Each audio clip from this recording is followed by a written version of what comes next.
दिन भी अच्छा है, वो आगे फिर जब भी देखना होगा तब अपन देखेंगे। चलिए कुछ प्रश्न वगैरह हो तो वो देखते हैं अपन।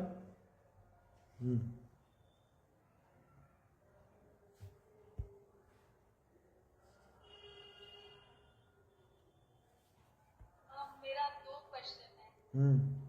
जो 7 प्रकार के जो केवली भगवान से वो और जीव के जो 5 भाव। जीव के 5 भाव और 7 प्रकार के केवली। देखो पहले 7 प्रकार के केवली वाला ले लेते हैं अपन, है ना। वैसे तो पहले भी अपन देख चुके हैं 2-3 बार, फिर भी अब ध्यान रखना, अच्छे से समझना इसको। 7 प्रकार के केवली समझने के लिए अपन इनको जोड़ों में बांट दो। केवली तो समझते हैं जो केवल ज्ञान है, जो वीतरागी सर्वज्ञ है, वो केवली है, ठीक है। तो एक होते हैं सामान्य केवली। सामान्य केवली का कहीं कहीं पर नाम मूक केवली भी आता है, लेकिन मूक केवली अच्छा नहीं लगता बोलने में। सामान्य केवली, सामान्य केवली क्यों? सामान्य केवली इसलिए कि केवल ज्ञान हो गया, वीतरागी है और आयु भी शेष है, लेकिन दिव्य ध्वनि वगैरह का कोई प्रसंग नहीं बन रहा। सामान्य रूप से वो अपना सुख भोग रहे है ना, वो अपना अनंत सुख भोग रहे हैं, वीतरागी और सर्वज्ञ हैं। ऐसे सामान्य केवली होते हैं, ठीक है। इनको मूक केवली इसलिए कहते हैं कि इनका उपदेश नहीं होता, लेकिन मूक शब्द अच्छा नहीं लगता, है ना। तो सामान्य केवली सही शब्द है। सामान्य का अपोजिट विशेष, ऐसे याद हो जाएंगे आसानी से। सामान्य और विशेष का जोड़ा बना लो। एक हो गए विशेष केवली। विशेष केवली का मतलब कि जिनके केवल ज्ञान प्रकट हुआ, वीतरागता सर्वज्ञता हुई और उनका उपदेश भी हुआ। ध्यान रखना है तीर्थंकर नहीं है, तीर्थंकरों को अलग से लेंगे अपन। जो तीर्थंकरों के अलावा भी जिनका उपदेश होता है, ऐसे केवलियों को अपन सातिशय केवली अथवा विशेष केवली कहते हैं। विशेष केवली भी नाम है, सातिशय केवली भी नाम है। सामान्य केवली का उदाहरण जैसे भरत जी, आया समझ में? भरत जी, बाहुबली जी, ये सब सामान्य केवली है ना। अनंत वीर आदि ये सब जो शुरू में हुए, ये सब सामान्य केवली है। बाद में भी बहुत हुए हैं। सातिशय केवली में जैसे जम्बू स्वामी, जैसे सुधर्माचार्य, जैसे गौतम स्वामी, ये सब सातिशय केवली हैं। सातिशय केवली माने कि जिनका उपदेश भी हो रहा है ना, वो उपदेश उनका होता है केवल ज्ञान होने के बाद, तो वो सातिशय केवली में जाते हैं, ठीक है। तो एक हो गए सामान्य केवली, एक हो गए सातिशय केवली, ठीक है ना। या विशेष भी कह सकते हो आप, विशेष केवली भी कह सकते हो। हाँ, एक और चीज ध्यान रखने की, जो सातिशय केवली हैं, विशेष केवली हैं, इनको 8 प्रतिहार इनको भी होते हैं, ठीक है ना। क्योंकि वो एक गंध कुटी की रचना होती है। समोसरण तो नहीं बनता, लेकिन एक छोटे समोसरण जैसा गंध कुटी की रचना होती है, ठीक है। एक बहुत पहले एक पुस्तक देखी थी, बच्चों के लिए थी, वो कॉमिक्स थी शायद, चित्रकथा। उसमें वो गंध कुटी की रचना हुई तो उन्होंने एक झोपड़ी जैसी बना दी। वो गलत है बिल्कुल, है ना। मुझे देख करके बहुत ऐसा लगा, मतलब वो ना तो छापने वालों ने विचार किया कि इसका क्या प्रभाव पड़ेगा। बच्चे तो ये देख के सोचेंगे कि बाद में केवल ज्ञान होने के बाद झोपड़ी में चले जाते होंगे। गंध कुटी, वो कुटी शब्द से उन्होंने झोपड़ी समझ ली, ऐसा बना दिया। पता नहीं कौन सी थी वो, शायद बंबई से प्रकाशित हुई थी, आया समझ में। तो वो अपने को समझना चाहिए उसमें। शायद मेरे ख्याल से वो प्रद्युम्न कुमार वाली थी, कामदेव प्रद्युम्न नाम से थी, उसमें होगा या किसी और में होगा। तो ये चीज़ें अपने को थोड़ी सी जानकारी में रखनी चाहिए, ध्यान रखना चाहिए। जो भी प्रकाशन करते हैं या अपने मिलने वाले हो तो उनको सूचित करें। तो देखो 2 तरह के केवली हो गए, एक सामान्य केवली, एक विशेष केवली, है ना, अथवा सातिशय केवली नाम दिया। दूसरा जोड़ा उपसर्ग वाला। उपसर्ग वाला कैसा कि देखो 2 तरह से उपसर्ग होते हैं, और जो केवली होते हैं 2 तरीके। एक तो उपसर्ग हो रहा है और उपसर्ग इतना भीषण था कि उसके चलते ही उनकी आयु भी पूरी होने वाली है। तो आयु पूरी होने के पहले केवल ज्ञान प्रकट कर लिया, वीतरागता हो गई, अंतर मुहूर्त में शरीर भी छूट जाएगा और मोक्ष पहुंच जाएगा। अंतर मुहूर्त में ही केवल ज्ञान से सिद्ध दशा तक का सफर कर ले, वो कहलाएंगे अंतःकृत केवली। अंतर मुहूर्त में काम कर लिया ऐसे केवली, क्या अंतःकृत केवली, समझ में आया, है ना। उदाहरण सुकौशल स्वामी, गजकुमार जी, 3 पांडव, है ना, ये अपने अंतःकृत केवली के उदाहरण हैं, ठीक है ना। अब चौथा देखो, उपसर्ग तो हुआ, लेकिन उपसर्ग के चलते आयु पूरी नहीं हुई। बल्कि केवल ज्ञान हो गया, और केवल ज्ञान होने के बाद चूंकि उपसर्ग रहता नहीं तो उपसर्ग भी दूर हो गया और आयु भी शेष थी, तो आगे वो रहते रहे। आया समझ में? मतलब अरहंत दशा में आगे और लंबे समय तक रहे। उनको कहते हैं उपसर्ग केवली अथवा उपसर्ग जयी केवली, है ना। उपसर्ग केवली नाम भी है और उपसर्ग जयी केवली नाम भी है। जैसे उदाहरण के तौर पर, उदाहरण में जैसे कुलभूषण देशभूषण मुनिराज, है ना, उन पर उपसर्ग भी हुआ और उपसर्ग दूर भी हुआ। बाद में फिर केवल ज्ञान हुआ, खैर उनका तो उपदेश भी हुआ था, वो तो सातिशय केवली भी थे, उनका तो उपदेश भी हुआ था। राम जी पर भी उपसर्ग बताते हैं, है ना, ऐसा। तो ऐसे और भी हैं जिन पर उपसर्ग हुए और बाद में केवल ज्ञान की प्राप्ति हुई, केवल ज्ञान प्रकट किया, तो वो अपने को इसमें उदाहरण समझ लेने चाहिए। ठीक है ना। तो 4 हो गए, 2 जोड़ों में 4 हो गए, सामान्य केवली विशेष केवली, विशेष माने सातिशय, सामान्य केवली सातिशय केवली, दूसरा मतलब तीसरे अंतर्गत केवली, चौथे उपसर्ग जयी केवली। ठीक है ना।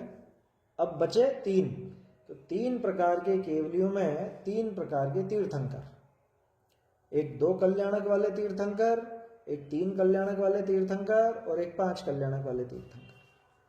2 कल्याणक और 3 कल्याणक वाले अपने यहाँ नहीं होते हैं, वो सिर्फ विदेह क्षेत्र में होते हैं, है ना। अपने यहाँ तो 5 कल्याणक वाले ही होंगे भरत क्षेत्र में। तो 2 और 3 वाले कैसे होते हैं?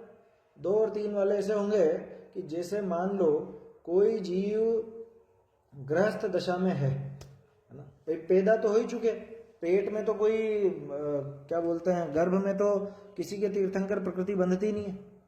गर्भ से निकलने के बाद गृहस्थ दशा में यानी जन्म लेने के बाद ही किसी के बंध सकती है तीर्थंकर प्रकृति।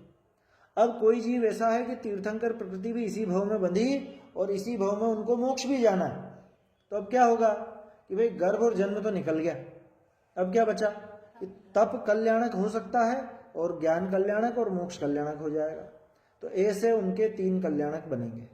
ठीक है ना, क्योंकि उसी भव में मोक्ष जाना, ध्यान रखना, ऐसे विदेह क्षेत्र में होता है। और बहुत से ऐसे भी हैं कि गर्भ और जन्म तो निकल गया, दीक्षा भी ले ली, मुनि दशा होने के बाद उनको तीर्थंकर प्रकृति बंधी और इसी भव में मोक्ष जाना है।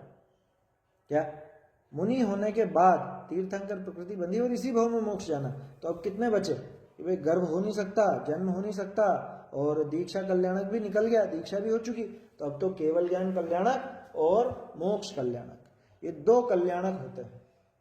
ठीक है, तो ऐसे 2 कल्याणक वाले और 3 कल्याणक वाले तीर्थंकर, और 5 कल्याणक वाले कि जिन्होंने पिछले भव में तीर्थंकर प्रकृति बांधी, वहां से फिर चय करके और फिर इधर तीर्थंकर बनेंगे, है ना।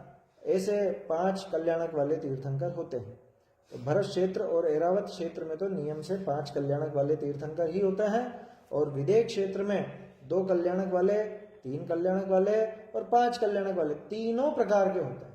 नहीं तो बहुत से यूँ सोचते हैं कि 2 ही प्रकार के होते होंगे, 2 कल्याणक और 3 कल्याणक वाले, वहाँ 2, 3 और 5 तीनों प्रकार के कल्याणक वाले तीर्थंकर हुआ करते हैं।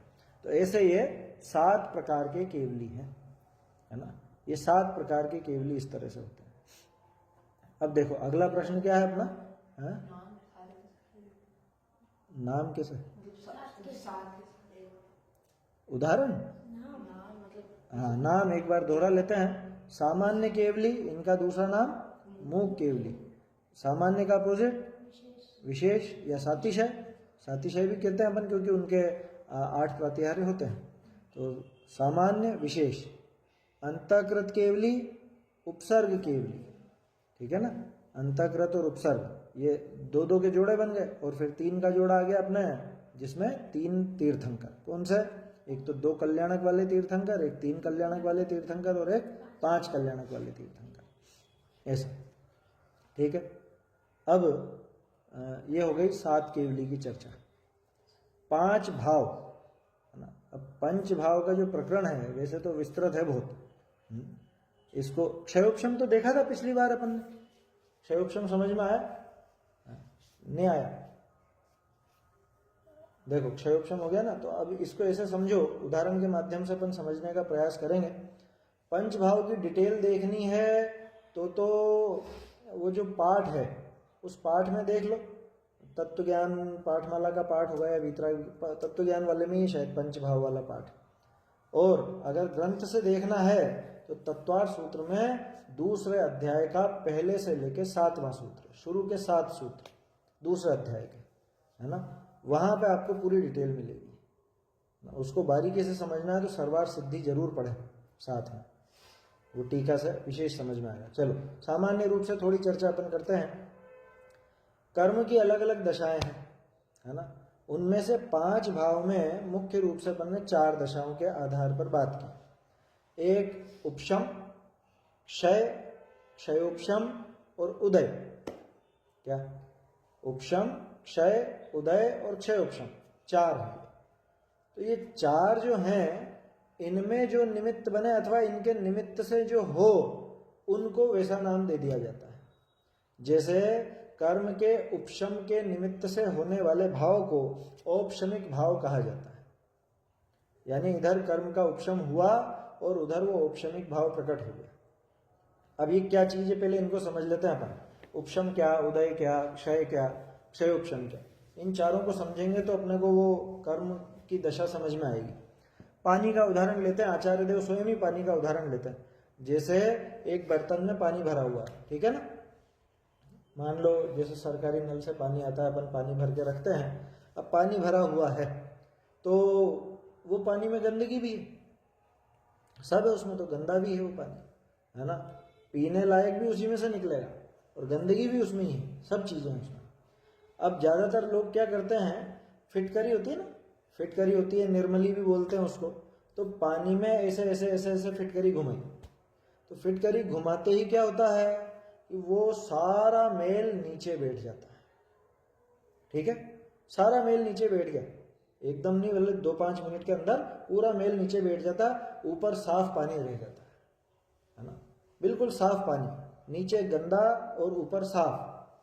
तो देखो मेल वहीं पर है ना, लेकिन मेल दब गया है, ठीक है, तो मेल को दबा दिया कोई विशेष विधि करके, जैसे फिटकरी घुमा करके या और किसी विधि से मेल को हमने दबा दिया, तो ये है उपशम।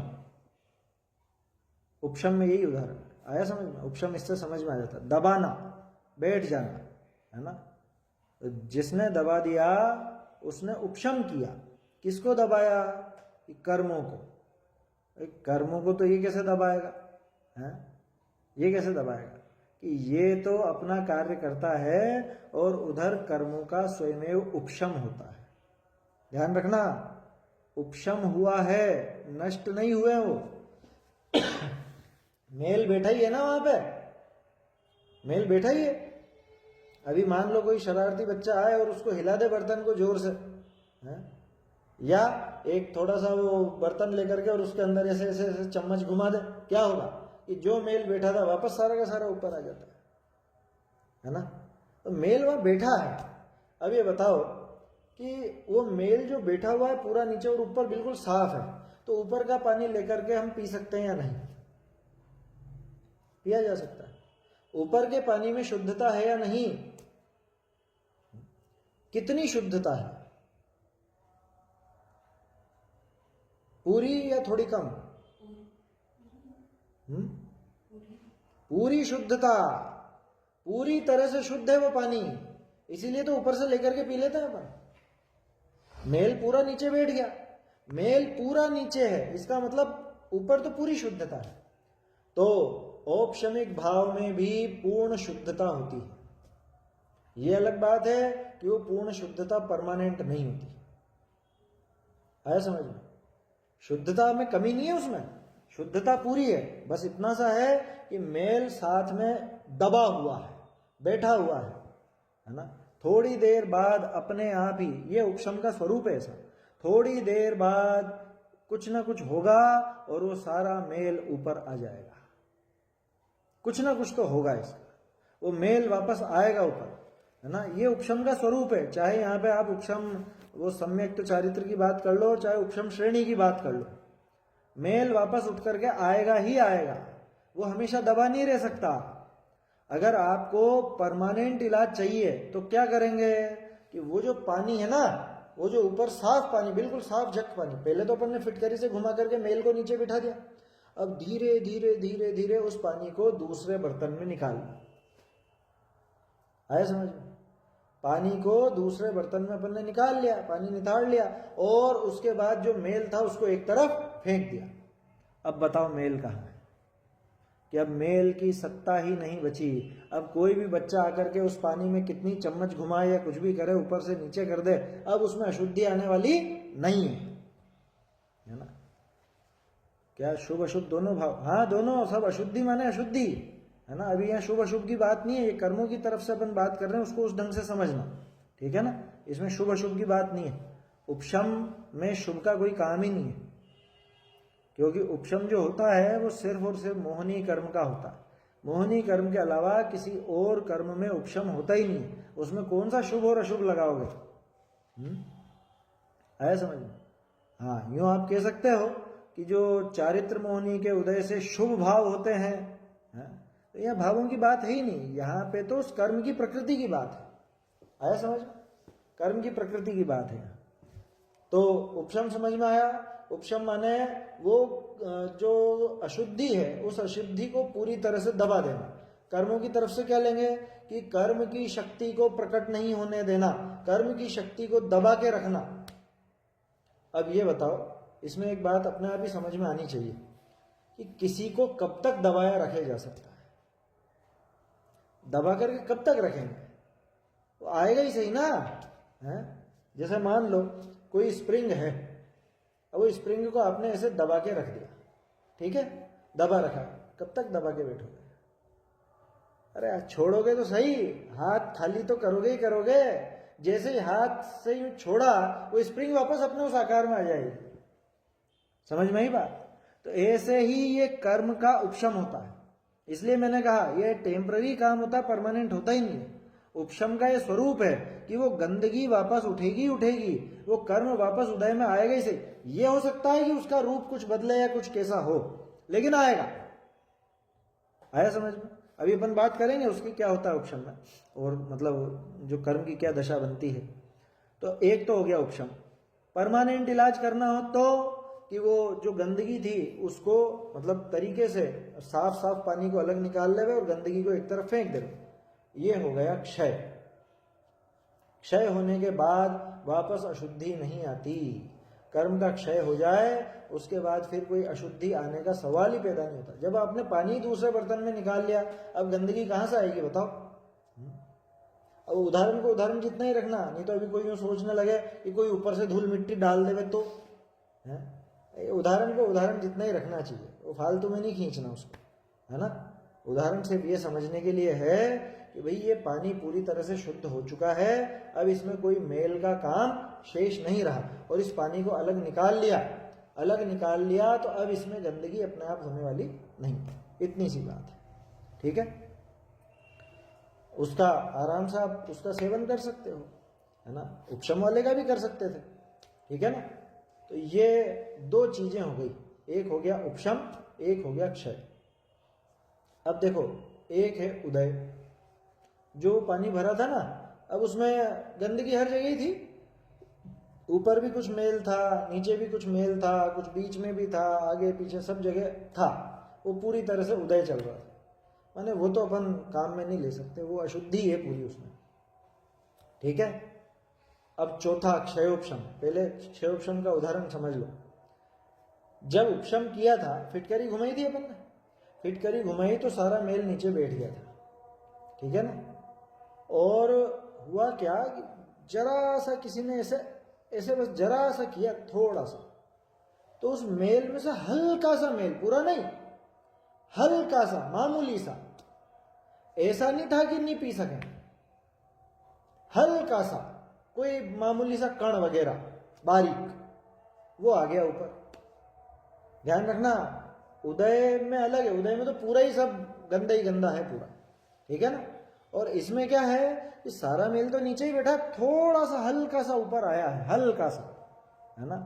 जो चल जाएगा, वो क्षयोपशम की दशा है, उसको क्षयोपशम जैसा समझना, ठीक है ना? अब इनको कर्मों की स्थिति पर अपन घटाते हैं। सबसे पहले तो उसी को समझ लो, किसको? उपशम। उपशम किसमें होता है कि उपशम सिर्फ मोहनी कर्म में होता है। मोहनी कर्म की दर्शन मोहनी का उपशम हो तो उसका नाम हम देते हैं औपशमिक सम्यक्त्व। ध्यान रखना, दर्शन मोहनी के उपशम को औपशमिक सम्यक्त्व कहते हैं क्या? दर्शन मोहनी का उपशम औपशमिक सम्यक्त्व तो नहीं है। दर्शन मोहनी का उपशम हुआ, उसके निमित्त से जो श्रद्धा का सम्यक परिणमन है उसका नाम औपशमिक सम्यक्त्व है। समझ में ही बात? कर्म का उपशम जिस भाव का निमित्त है उसे कहेंगे औपशमिक भाव। कर्म का उदय जिस भाव का निमित्त है उसे कहेंगे औदयिक भाव। कर्म का क्षयोपशम जिस भाव का निमित्त है उसे कहेंगे क्षयोपशमिक भाव। कर्म का क्षय जिस भाव का निमित्त है, अथवा इसमें उल्टा भी चलता है, जिस भाव के कारण कर्म का क्षय हो गया उसे कहते हैं क्षयिक भाव। समझ में आ रही बात? ऐसा उपशमे भव औपशमिका, ऐसा था। उपशम में होने वाला भाव वो औपशमिक भाव है। ठीक है, तो कर्म का जो उपशम हुआ उसका नाम औपशमिक भाव नहीं है, है ना। दर्शन मोहनी का उपशम हुआ उसका नाम औपशमिक सम्यक तो नहीं है। चारित्र मोहनी का उपशम हुआ उसका नाम औपशमिक चारित्र नहीं है, बल्कि दर्शन मोहनी के उपशम में यानी उपशम होने पर जो जीव के श्रद्धा गुण का सम्यक परिणमन हुआ है उसका नाम है औपशमिक सम्यक्त्व। ठीक है, चारित्र मोहनी का उपशम होने पर जीव के जो चारित्र का भाव प्रकट हुआ है उसका नाम है औपशमिक चारित्र। ठीक है ना। औपशमिक चारित्र कैसा है? उपशम श्रेणी है ना, औपशमिक चारित्र ही है। औपशमिक चारित्र ही है वो उपशम श्रेणी। और उपशम का जो भाव है वहां पे गड़बड़ होगी। कारण कि स्प्रिंग दबी हुई है, छोड़ोगे तो सही, वो वापस उछल करके आएगा। कैसा आएगा इसमें अंतर पड़ सकता है। जैसे जब पहली बार दर्शन मोहनी का उपशम किया जाता है तो उसके 3 टुकड़े होते हैं।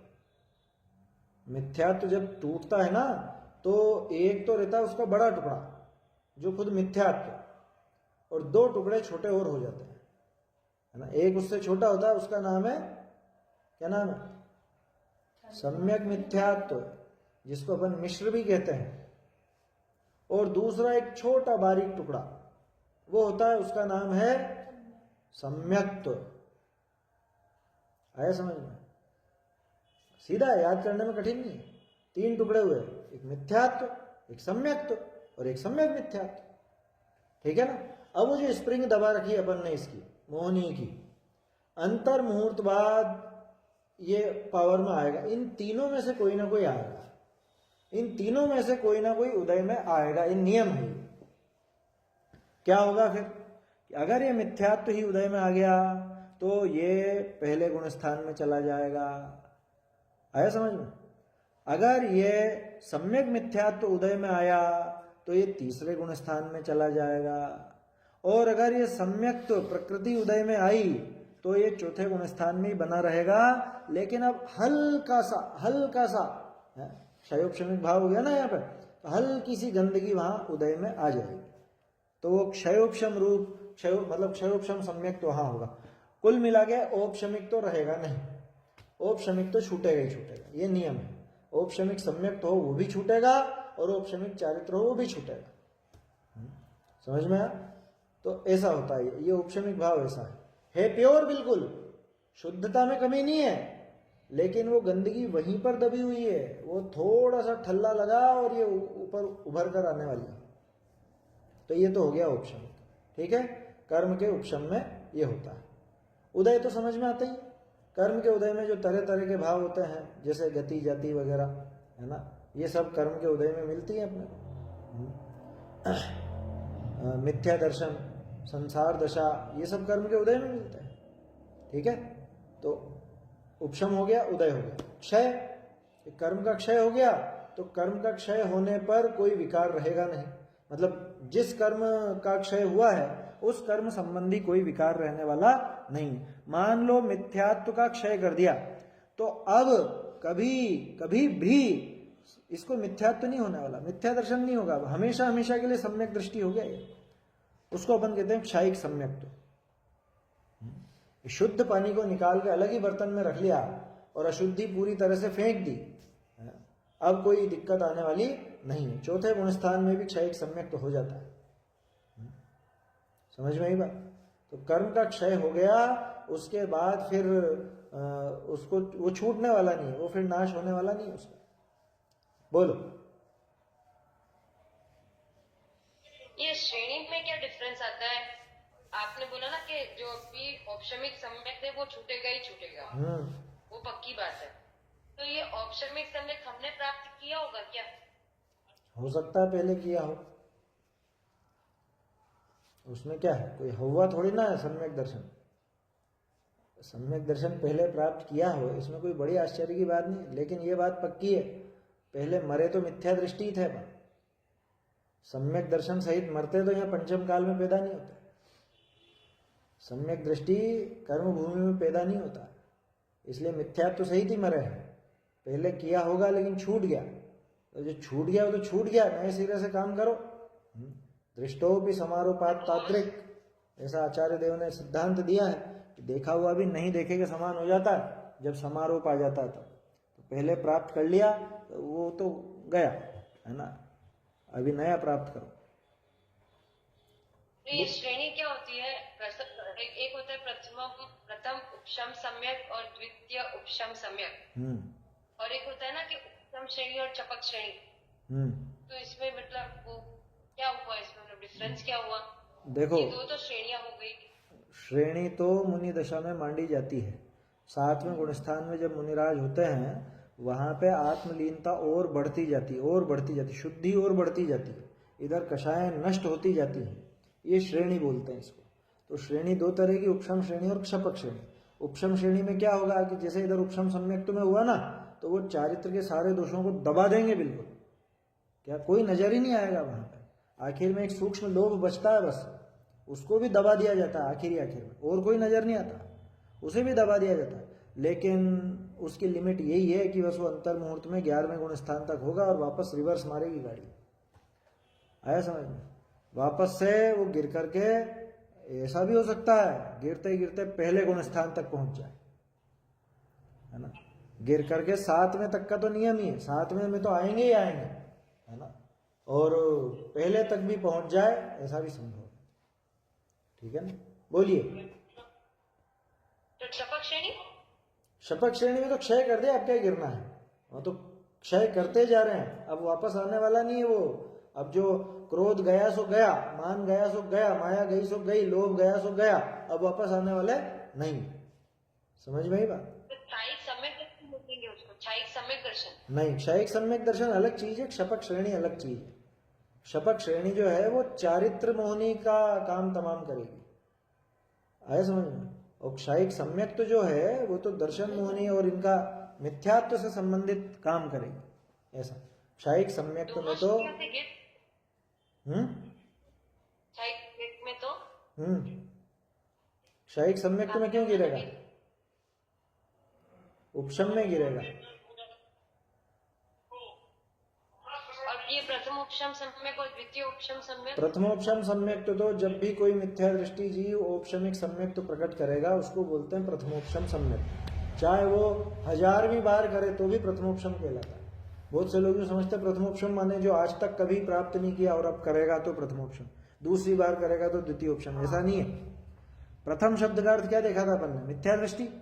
तो मिथ्या दृष्टि जब भी सम्यक दर्शन प्राप्त करेगा, उपशम सम्यक दर्शन प्राप्त करेगा, उसका नाम है प्रथमोपशम सम्यक। चाहे वो 50वीं बार करे, चाहे 50,000वीं बार करे, अगर मिथ्या दृष्टि औपशमिक सम्यक दर्शन प्रकट करेगा तो वो प्रथमोपशम सम्यक तो ही करेगा। तो ये प्रथमोपशम सम्यक मतलब ये कारण लब्धि के बाद होता है। अच्छा। द्वितीय उपशम सम्यक में, द्वितीय उपशम सम्यक तो होता है जब श्रेणी मांडी जाती है तब। वहां क्या होता है कि देखो, उपशम सम्यक और क्षयिक सम्यक्त, ये दोनों तो पूर्ण शुद्ध है ना, लेकिन क्षयोपशम सम्यक्त तो शुद्ध नहीं है। अपन ने देखा था ना, उसमें हल्का सा मल आ गया उसके अंदर, जरा सी गंदगी आ गई। तो जरा सी भी गंदगी हो तो श्रेणी में प्रवेश नहीं मिलता। आया समझ में? 7वें गुण स्थान के ऊपर श्रेणी में अगर प्रवेश करना है, श्रेणी चढ़नी है, तो शुद्धता पूरी चाहिए, चाहे औपशमिक शुद्धता हो चाहे क्षयिक शुद्धता। तो वो क्या करते हैं कि क्षयोपशम सम्यक तो है, तो क्षयोपशम सम्यक वाला क्या करेगा कि वो अगर क्षपक श्रेणी मांडे तब तो कोई बात नहीं, अगर वो नहीं हो तो वो उपशम श्रेणी मानता, यानी वहां पे दूसरी बार वो उपशमिक सम्यक तो लेता। तो देखो इसको ऐसे समझना, मिथ्या दृष्टि अगर उपशम सम्यक तो प्राप्त कर रहा है तो वो है प्रथमोपशम सम्यक, और सम्यक दृष्टि अगर उपशम सम्यक तो प्राप्त कर रहा है तो उसका नाम है द्वितीय उपशम सम्यक। वो काम सिर्फ वहां श्रेणी के समय होगा। आया समझ में? और क्षयोपशम सम्यक तो वाला ही आगे क्षयिक सम्यक तो कर सकता है, औपशमिक से सीधे क्षयिक नहीं होता कभी। प्रथम उपशम सम्यक्त के बाद क्षयोपशम सम्यक्त होता है अंतर मुहूर्त बाद ही, और क्षयोपशम सम्यक्त में कभी भी वो क्षयिक सम्यक्त कर सकता है। क्रम यही है। बोलिए। पंडित जी लाइव रिकॉर्डिंग नहीं हो रही है क्या? लाइव में नहीं आ रहा क्या अभी आपका? दूसरी बार सुनना है तो दिख नहीं रहा है, लिंक नहीं दिख रही है लाइव। अच्छा, हो सकता है अभी लाइव नहीं चल रहा। हाँ, ये लाइव नहीं चल रहा,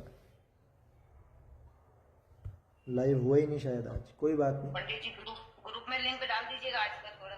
हाँ डाल देंगे, दोबारा सुनने के लिए। हाँ है ना। तो ये उपशम सम्यक और क्षयोपशम सम्यक तो समझ में आया। क्षयोपशम की तो बात ही नहीं की अपन ने तो उपशम और क्षय की बात की, और उदय की बात हो गई। उदय को तो क्या समझना है, उदय तो कर्म का उदय है, और कर्म के उदय में जो भाव होते हैं वो उदयिक भाव कहलाते हैं। ठीक है ना।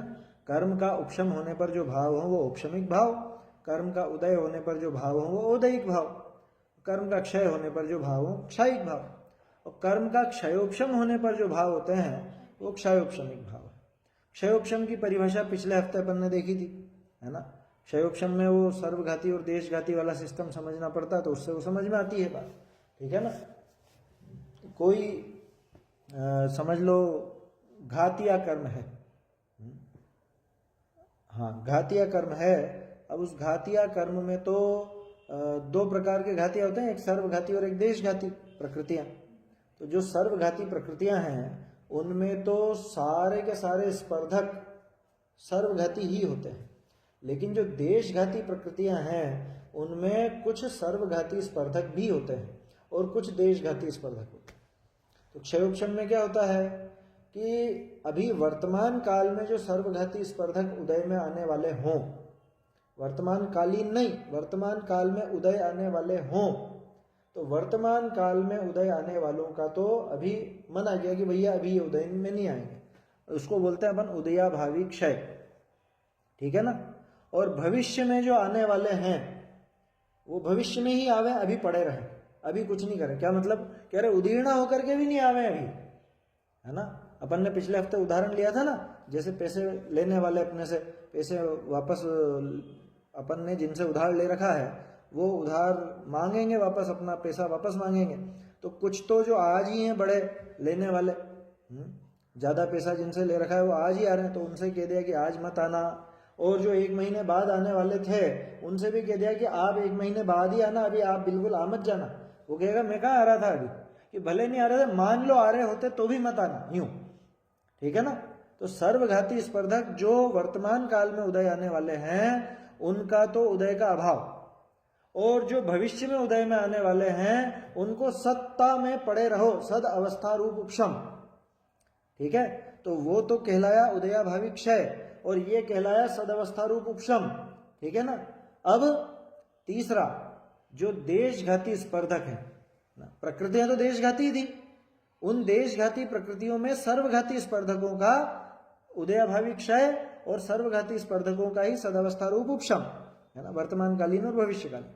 और देशघाती जो स्पर्धक थे उनसे क्या, ठीक है चलो इनका उदय चलने दो, तो इनका उदय रहेगा।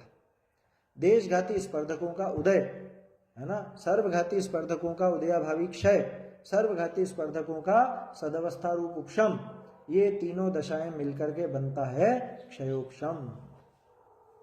आया समझ में? इसमें न तो असली क्षय है न असली उपशम है। उदय के अभाव को ही क्षय कहा गया है और सत्ता में पड़े रहने को ही उपशम कहा गया है। वास्तव में इसमें कोई क्षय या उपशम नहीं है ना? तो नाम दिया उदया भावी क्षय, कि उदय में मत आना, बस ऐसा, तो उसको ही क्षय कह दिया। ऐसा उदय में नहीं आने रूप क्षय, सत्ता में पड़े रहने रूप उपशम, ठीक है, दोनों को मिलकर नाम दिया क्षय उपशम।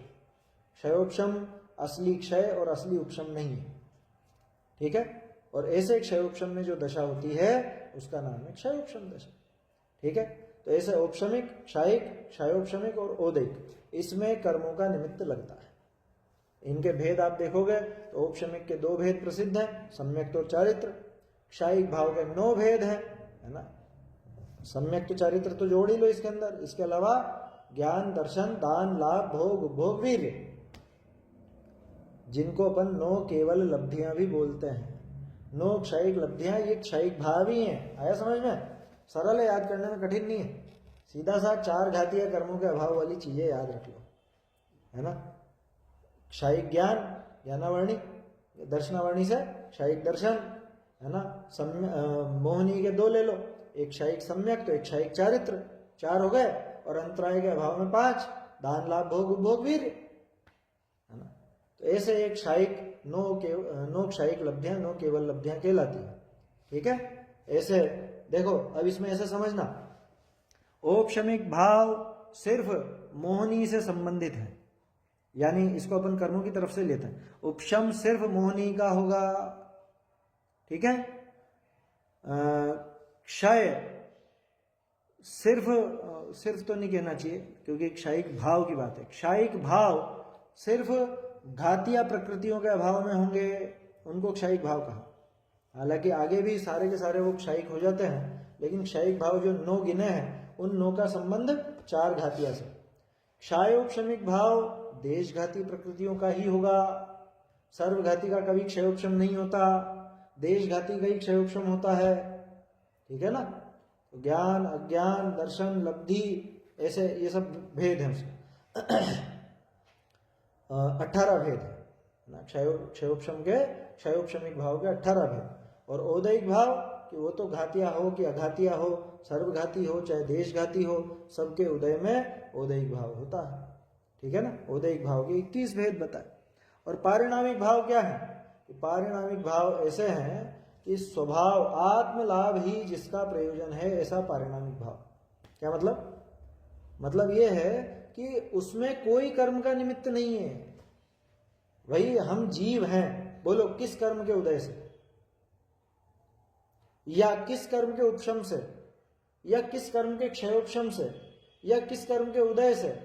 माने जिन भावों में न तो कर्म का उपशम, न कर्म का क्षयोपशम, न कर्म का क्षय, न कर्म का उदय काम करे, माने कर्म की कोई अवस्था जिसमें निमित्त ही नहीं है, कर्मों से जिसका कोई लेना देना ही नहीं है, स्वभाव से ही होता है, ऐसा पारिणामिक भाव होता है।